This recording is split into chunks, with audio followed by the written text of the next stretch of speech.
Hey guys, today we'll be covering a 2018 rom-com film called I Feel Pretty. The movie starts off by introducing the main character, Renee Bennett, a chubby young woman who doesn't like her appearance. When she goes to a clothing store, an employee suggests that she checks the company's website for plus-size clothes. Trying to make herself more confident, she attends a SoulCycle session, a session where the instructors motivate the participants. There she meets a lady named Mallory in the changing room who defines all the beauty standards. Slender, youthful, and classy, Renee is greeted warmly by Mallory, who asks that she is also a first-timer. Renee is taken aback by this because she isn't used to gorgeous ladies being nice to her. Renee then goes to the class, put her bicycle seat balls, and smacks into her pelvis, tearing her clothes. Later that night, Renee plans to visit her two best friends, Vivian and Jane. While getting ready, Renee tries her best but fails to emulate the fashion tutorial videos on YouTube. During their get-together, the three sign up for a dating website that allows groups of 3 friends to go on triple dates. Vivian and Jane are excited, but Renee seems quite skeptical about the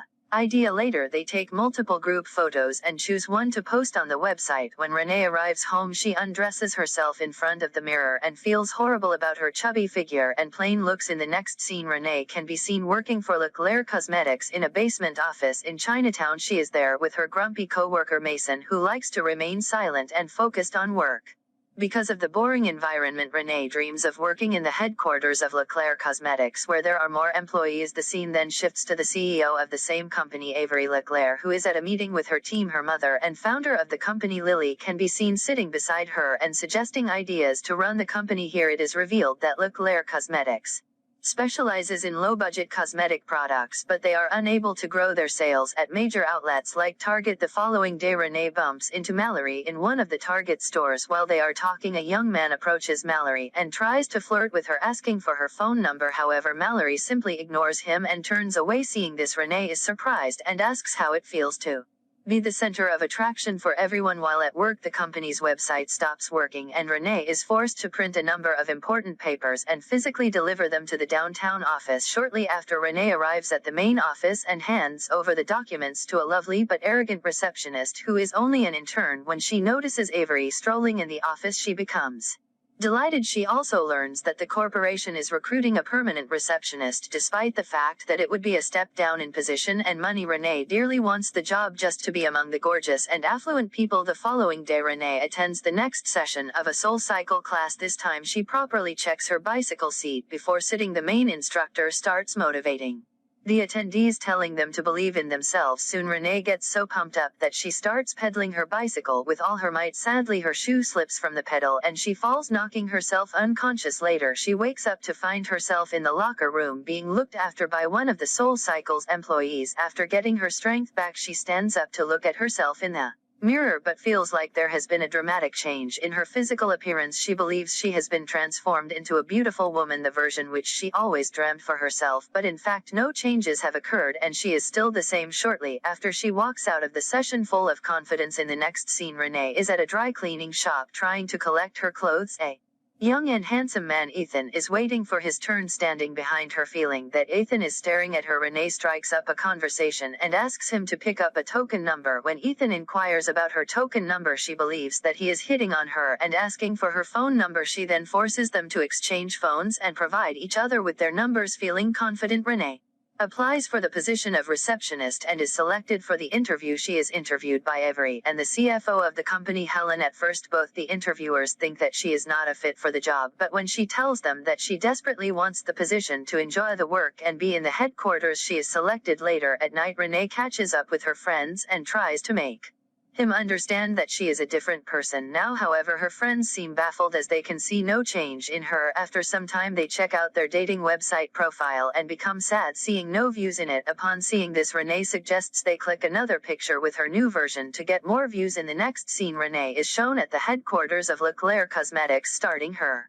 new job as the receptionist. She handles her job with full confidence and an awesome attitude. Meanwhile, a female visitor arrives and after judging Renee's appearance, she believes that she has come to the wrong place. However, Renee approaches her and provides her with water in a napkin. All this is being observed by Avery's brother, Grant. Shortly after the woman leaves, Grant approaches Renee and asks her to arrange an appointment with Avery. Renee gets excited seeing him and also provides him with his favorite juice before leaving. Grant also praises Renee and tells her that he is happy that Avery hired her. Later, Renee brings water to an active staff meeting and unknowingly knocks a makeup item there. She is mildly scolded by Avery when she assumes that the makeup item has an application brush included. When she is asked to elaborate on her assumption, Renee gives an example of her experiences using makeup without an application brush. After some more examples, Avery is left impressed and she thanks Renee for her valuable input. When Renee reaches home in the evening, she calls Ethan and suggests he take her out on a date. Ethan has no idea who she is, but she soon reminds him about their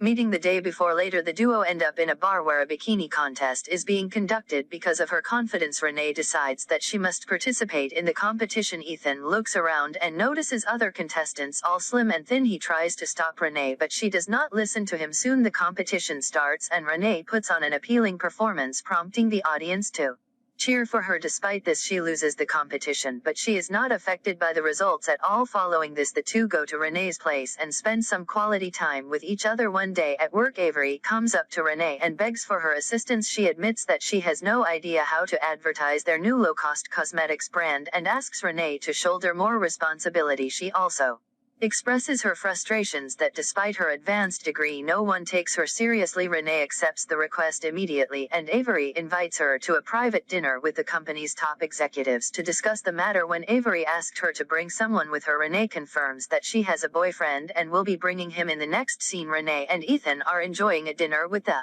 LeClaire family, where she impresses Lily with her ideas to advertise the budget cosmetics. Hearing her insight, Lily suggests she join the major presentation happening soon in Boston. Renee gets flattered and happily agrees to go there. The following day, the online dating site finally lands Renee and her friends a trio of guys. Despite having Ethan, she decides to play along and goes on a triple date with her friends. However, her attitude quickly changes and she starts being mean to her friends while portraying them as dumb and ugly. As a result, Renee's friends question her about why she's acting so strangely, but Renee believes that she is being an excellent wingman and is trying her best to set the boys up for them. In the next scene, Renee boards a private jet to Boston for the meeting. Inside, she tries to go through her presentation with Avery, with the latter seems to have taken some sleeping pills. Grant also enters the jet quietly and calls Renee to sit by his side. Later in the hotel, while Renee is preparing for her presentation, Grant knocks on her door. He enters the room and orders room service, stating that Avery has banned him from getting orders to his room. After a bit of small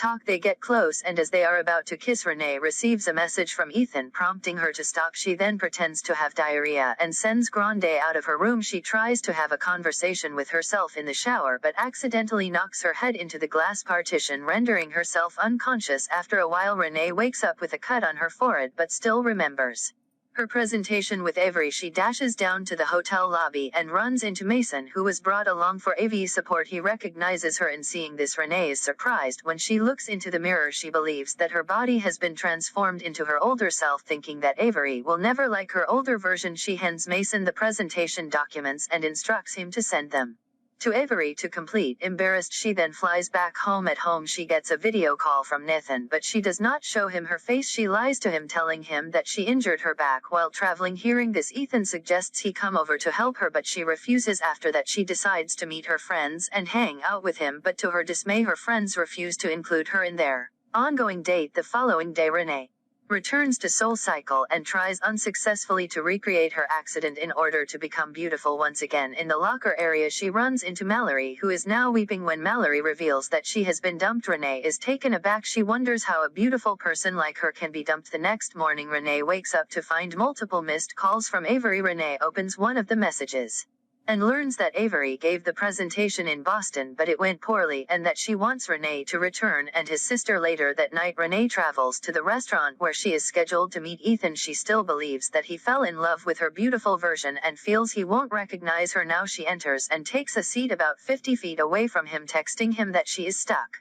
At work, Ethan notices her and thinks she is playing a sexy game, so he comes next to her and pretends he doesn't know her. He says he is waiting for his girlfriend, but maybe he could buy her a drink while they wait. When Ethan starts praising his girlfriend and her beautiful nature, Renee gets emotional and storms out of the place. After coming outside, she calls Ethan and breaks up with him, thinking that he is in love with her beautiful version. Shortly after Renee decides to help Avery while also making amends with her friends, she contacts her friends and asks them to come to the release party of Leclerc's new products. She then arranges for Mason to take control of the AV on the day of the event. When Avery arrives on stage and begins to struggle, Mason cuts the sounds and lights, causing Avery to leave the stage. Taking this opportunity, Renee steps onto the stage. Vivian and Jane arrived just in time to catch Renee's presentation. Renee then asked Mason to display two pictures of herself, one at Leclerc's reception desk and the other at the Chinatown basement office. She believes that the two pictures of her are different versions. However, when she turns around, she is shocked to find that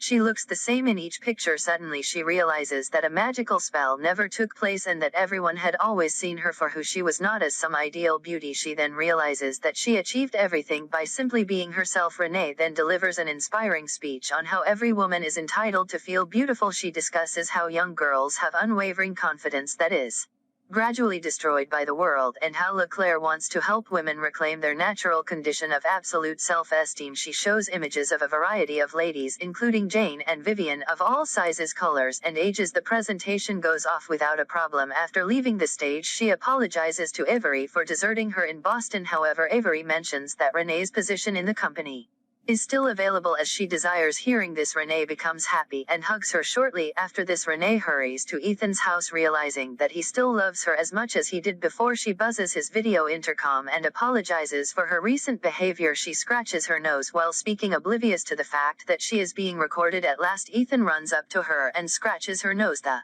movie ends as the two embrace each other and make out.